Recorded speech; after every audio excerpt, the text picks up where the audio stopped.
Hey guys, Jim here. Really quick video introduction. The video itself is going to run long, like 20-25 minutes. I don't know. The whole point of this video is to see if I could record a 1080p 60 frame per second signal on a mini PC. I have found no videos online that was able to answer that question. I've seen people set them up and record at 1080-30. I've seen people set up videos and record them at 720-60, but I have never seen 1080-60. The whole point of this video is to walk you through my setup and to tell you that yes, it does in fact work. Everything you see from here on out, the unboxing of the mini PC, the setup of the splitter, the setup of the Elgato software, the play test, the real-time review if I put two screens side by side, all of that from here on out is proof that what I just said works and is true. But if you're just one of these people that wants to get in and get out and get your answer, I gave it to you. Go buy the mini PC or one of your choosing from Amazon. I will post a link to the one I have. It's not an affiliate link. I make no money off of any of this other than the ads, of course, but it's like $1 a day. So, give me a break. I don't make any money off the affiliate stuff, so you pick the one that you want. I'm telling you the one I have works. Find your own if you don't like that. But I'm really, really, really glad I put this experiment together. This is incredibly satisfying to me, and it's now going to give me the ability to stream and record seamlessly with no additional setup, no additional wires ever required. If I want to stream, I can. If I don't have to. And the video you're about to see is going to explain all of that. I hope you guys enjoy this one, and thanks for watching. Here we go. What is going on, everybody? Jim here. Got a pretty interesting video for you guys today, taking over multiple parts. First, we're going to be taking a look at what I bought, why I bought it, how does it look. Then we're going to run through its paces. This is going to be the ultimate video when it comes to how to have a streaming computer on the cheap and what the limitations of that might be. As you could see on the screen in front of you, I did pick up a mini PC from Amazon. This one ran me about $180 US. I did look on Camel. I saw the price fluctuate as much as $250 and as low as $160. So I feel like $180 is a pretty fair price. This does include a 12 gigabytes of RAM, a 256 gigabyte solid state drive, hard drive with an Intel Celeron 5150, which is a 4-core. It does include gigabit Ethernet, and it does also support HDMI out. The reason I got this particular box is because I would like to stream using my Elgato. You saw me do a video maybe a week or two ago where I picked up a splitter and I talked about using a splitter to split the signal, one to my TV that I am playing my Nintendo Switch on, and another one to be captured by something. This is that something, and my hope is that I can take a mini PC and mount it behind my television so you never see it, but it allows me to plug into said television to allow me to do lots of really cool things like open up Twitch, watch YouTube videos, stream the UFC fights via the ESPN app, or check my stream from my Elgato and do editing and to do video processing right there. We're going to see if we could do all that. It's a big ask, but I did go ahead and pick up this little box, and Amazon, to their credit, sent it to me in record time. I mean, honestly, like, could you expect any different? So no frills box here. It's got a little bit of information on the back. It does include the model number, which is the AK1 Pro. It's black, 12 gigabytes of RAM, 256 gigabyte hard drive, and the specification is in US. Now, unlike other Amazon products, this actually does have an interesting label on it that says, if the seal is broken, this product has been used, which I gotta admit, lately, Amazon, you have been disappointing me. I have gotten used stuff from you guys billed as new, but this does appear to be new to me. One, because the label's there, and two, because it's wrapped up really, really well. So what's in the box? Well, not much. This is my first mini PC, so I'm really, really excited to kind of check this out. Here you have it in all of its glory there. It's got a lot of stickers on it. You can see the heatsink that runs around the entire duration. As far as the ports are concerned, we have an Intel Inside sticker on the front, which was put on slightly crooked. Again, because this is going to be mounted behind the TV, I'm never going to see it. We've got a power button. We've got 3 USB ports on one side over here. Note the color coding to designate USB 2 versus USB 3. And then on the back, we have even more ports. We have the power cable, another USB port, 2 HDMI ports, a taped over Ethernet port, and a lock if you wanted to kind of mount this on something. And then on the back, or I should say on the bottom, you do have a couple more mounting brackets there you could see with some more product label stuff, which matches everything we saw before. And also on this label, it does confirm the exact same model number, the Jasper Lake N5105, a 12-volt DC input, and some contact information with product support should you need help, a website for basically to get more driver updates or whatever. I don't think I'm going to need any of those. And then there's a sticker on the front. And read the sticker together. It says, tips for faster setup, avoid Wi-Fi or LAN initially. Connecting my trigger long updates, delaying desktop access. Warning, there's an ingestion hazard. This product contains a battery cell or a coin battery. And then there's a barcode at the bottom to scan and join. So that is the mini PC. I'm excited, like I said, to put it through its paces. And since this video is going to be in like multiple parts, you'll see exactly what that means a little bit later on. Also inside the box, we do have a very, very small, compact mounting bracket here, which looks like it would, in fact, yep. So if you wanted to mount this on a wall, actually, you could, which is really, really cool. My thought was I was going to try to mount it behind my TV. If it can't actually mount, I really just don't want to see it. I think that's the thing. So the mounting bracket does snap onto the back, and with world-class fingertip strength, you can see that it does just snap in there, and it would just basically dangle in the air, which is nice.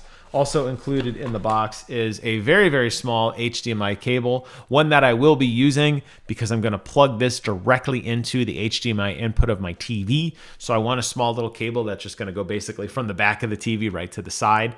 That'll be really nice to have. And then it also does include a 2-pronged power brick here, which a no-frills power brick there with the adapter cable. For those of you curious, this is a 30-watt power brick, 12-volt, 2.5 amp. So obviously it's going to draw a little bit of power because it is a computer. And then there's also some other small things. And also looks like we got a user manual, and we got 2 tiny little mounting screws to help you probably screw this bracket onto something, I would guess. And then there's a very, very, very small user manual with like 2 pages. So we'll run through all that a little bit later on. I just wanted to talk about the kind of experience in buying it. It looks pretty good. I mean, I wouldn't have expected a whole lot from this. This is pretty no frills, and that's exactly what they delivered on. What I'll do is when I get it up and running, it does supposed to have Windows installed on it already. I'll get it up and running. We'll take a look at the specifications together, and then we're going to jump over to what I want to use it for. So like I said, it's a pretty long video, but I want to walk through everything in its entirety to explain to you kind of step by step. So without further ado, and through the magic of internet, we will stop right now. All right, Wild and Crazy Jim here. I've got the updates. The drivers are installed. Everything appears to be working. I'll explain to you what I did. And then we're going to put it through its paces because I haven't done that yet, okay? So if you recall, I was using the HDMI splitter. One of the 2 parts of the splitter goes to the rightmost display. The second splits into the Elgato box, which is dangling in front of my soundbar. Don't worry about how ugly this looks. I will clean it up and show you a video when it's all said and done. But I want to show you everything in kind of its raw form. So again, out of the back of the Nintendo Switch, goes to an HDMI splitter. One signal goes to the TV, you see on the right-hand side. The second goes to the Elgato, and it stops. You notice that on the front of the Elgato, and I'll hold it up so you can see it here. You notice on the front of the Elgato, there is actually an HDMI port, which I do not have plugged in. I do not have the HDMI port plugged in. It just stopped because I don't need to see that signal anymore. All I need is the data. That other cable, which loops over to here, is wrapping into my mini PC, which is set up so eloquently on top of my rat's nest of display cables. I can walk over and actually show it to you here. You can see that it is actually connected to my display. The only thing I have connected to the Elgato is this cable. That's it. Then the output of this mini box goes into the TV. So what you're looking at here on the screen is actually, this is actually my desktop. So it's just a regular mini Windows PC. It's got Windows on it, all that great stuff. I put it through its paces. Everything seems to be working properly. It's got the right amount of cores, RAM, hard drive space, everything. I got all the Windows updates. It's installed wirelessly on the network. Everything's good. Now, on that computer, I installed the Elgato software, which is what you're looking at here. And you can see that if I zoom in a little bit, you can see here that it is in fact captured to my Elgato HD60. It does actually see the device by clicking on the little gear here. I can bring up a little display window, and if I want, now remember, this is the old one. All I really care about, I don't care that it's called Xbox Series X. It doesn't even, actually I could change it to Switch. It's really irrelevant. The only data I care about is right here, that it runs at 1920 by 1080 with a 60 frame per second input, and it outputs at 1920 by 1080, 60 FPS output with an audio of 224 kilobits per second AAC. If I wanted to change any of that or mess with the HDMI color ranges, I can select the options here to change the resolution. But recall, the goal was to get 60 frames per second. The goal was to get 1080p, and this quality slider, although somewhat arbitrary, does actually have somewhat of an impact. So I dragged it all the way to best. And we're gonna go ahead and hit OK. So now you can see here as I go back to my wide view, on the left, we have my TV. Let me pan back a little bit here so you can see both TVs up and running, okay? That's as far as I've gotten. Everything we're about to look at now is me running through it for the very first time. And something I want to point out, and this is one of the reasons why in my previous video that I was not a big fan of using a pass-through device. I want you to look at the latency between the picture on the right versus the picture on the left. Imagine trying to play a game with the inputs on the right-hand side is in real time versus the picture on the left. Look at how long it takes to actually cycle through things. Not very good. That's why I was so adamant about not using a capture card as a true pass-through device. And that is why my previous video where I was so adamant that you're introducing unnecessary latency, this is exactly what I'm talking about, okay? So what we're gonna do is we're gonna open F099 and the internet lost connection. So thanks for watching. No, we're gonna load up F099. I'm gonna lower the volume because it's probably super loud right now. So stand by. Low tech Jim here. Okay, I lowered the sound there. You're still hearing the sound out of my sound bar. That's fine. So the sound you're hearing is on the right. It's recording at, like I said, 60 frames a second. Actually, it's not. It's still in pass-through, but I actually need to start the recording. I'm going to go over in here, and I'm going to hit the record button, start recording. Okay, now we're actually recording. Again, true signal on the right-hand side, Elgato'd signal through the mini PC on the left, recording at 1080-60, okay? We're going to go ahead and start the game.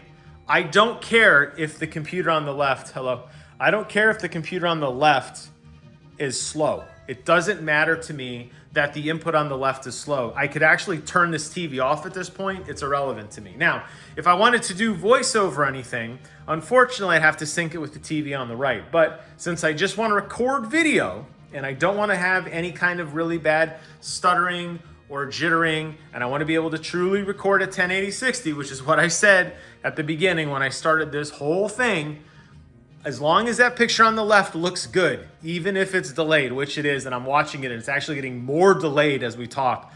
It looks like it's about a 2-second delay now. This delay will increase. I don't care. As long as the picture is clear and it doesn't look bad, then this is a success, and this is exactly what I wanted to happen. So we're gonna load up a match of F099. I selected it because it's high paced, it's 60 frames a second, it looks nice and smooth, it doesn't skip or tear or rip at all on the right TV. It never has. I've logged many, many hours into this. So if the picture on the left has any sort of lag or stutter or hiccuping, then I know that this experiment doesn't work as exactly as I want it to. So what we're gonna do is run a match. I'm going to play it for you right now, obviously. I want you to compare what you're seeing on the right versus on the left. And I know it's not a true capture quality. I know that the lighting is oversaturated on the right-hand side. I really don't care. But what I want you to focus on is that is to look at the latency, or not the latency, look at the smoothness of the picture on the left. When we're done, I'm gonna go back and upload the left picture for you. You can watch the full file for yourself without any of the nonsense that my camera introduces or any of the nonsense that running through a capture card introduces, okay? Now I can tell you right now, looking at it, I can tell, at least on the preview screen, it does appear to have some latency to it and some stuttering. It does not look, to me, at my naked eye, it does not look as smooth on the left TV as it does on the right TV. Now, the whole point of this whole exercise, again, was to get a nice quality recording. And I looked in so many places to find a video telling me, could I truly record off a mini PC at 1080 60? And I saw a ton of videos, people showing how to set it up, doing cute unboxing videos and explaining all the wonderful tech that goes into a mini PC. And every single one of them, when recording, ended up doing a 30 frame per second experience, not a 1080p 60 frame per second experience, which is what I want and is what I really consider kind of the Twitch standard, if it were. Yes, we would love to record more. We would love to be able to record a 4K signal in its entirety, but unfortunately, a mini PC just won't do that. My hope is that at least it can capture through a 1080 60. By doing so, you could then use this to record pretty much any game you play on your Xbox or on your PlayStation or on your Switch, and it would look great. And that's what I wanted. So the whole point of this video is to see if that could be done. I think I've raced enough at this point. I'm gonna go ahead and back out, and we're gonna stop the video here, the recording on the right, on the left rather. And we're gonna go ahead and see if we can get a good playthrough. It's gonna take a minute to process. It looks like the processing is done. I noticed some interesting artifacting on the left-hand side. This to me is somewhat indicative that there is a chance that it is kind of overloaded. This is something that I worried about when I was putting this whole kind of idea together, that maybe it was just a little too much bandwidth running at a 1080 signal. You can see there is some massive pixelization here. It looks like it almost like lost its sync. It's not really sure what it's supposed to be doing. Obviously, the Elgato is finishing up the processing. I did set all of the encoding to run via the hardware. So there should be no software encoding here. So everything should be done at this point through the hardware. Notice my computer is still fine. I'm not having any latency issues on my computer. Let me move this over here so you can see. There's no latency issues on my computer. If I click on anything to open it, it seems like general responsiveness. It seems snappy enough to me. It doesn't look like there's any issues with any of that.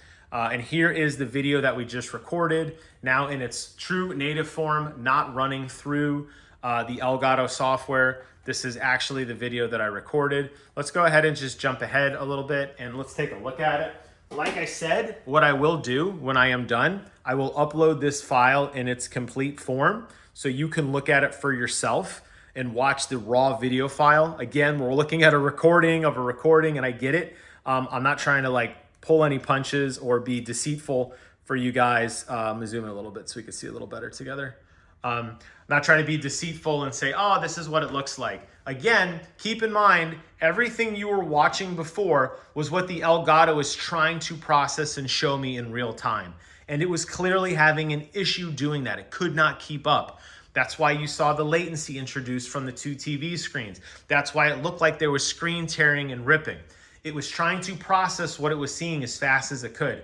I didn't care about that. I still don't care about it. You see me waving my hands. I'm a passionate fellow. I didn't care about that. What I cared about was this exact moment. Does this recording look crystal clear? Is this a 1080p experience? Is this a smooth 60 frame per second experience? I told you when I was watching it, it clearly had some latency to it and it didn't look good. But I'm telling you right now, as I'm watching it, we'll see in movement, I'm looking at things like the draw distance and some of the mode 7 in the horizon.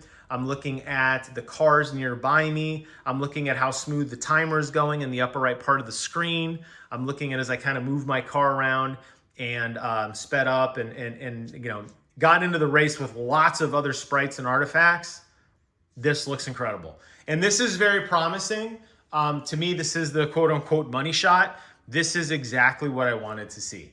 I have successfully been able to take a 1080p signal and record it with a mini PC, which again, I could not find any videos on this. So it does work.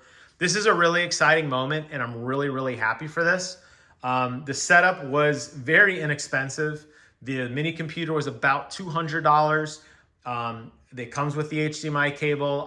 You're gonna need like a wireless mouse or keyboard or something. I will show you my completed setup when I am done because I'm gonna tuck a lot of this away. I'm gonna obviously clean up the rat's nest of wires because I want it to look nice. I'm gonna have to probably buy a slightly longer USB cable to plug into my Elgato, but this is awesome. If it can record this, it could record anything. You could splice, like I said, into any existing signal and get really crystal clear video. So I hope this video answers all the questions. After I'm done talking here, I'm gonna show you my final setup, and I will also show you guys the video that we just recorded together in its raw form, all 4 minutes of it. You could watch exactly what we just watched together. This is a huge success. I hope that this video finds you well. And if you're somebody like me who was struggling to find this information, I know it was a long video, but I'm here to tell you it was a success and I'm very, very happy. Thanks again for watching. Take care of yourselves. And until next time, I will see you guys on the other side.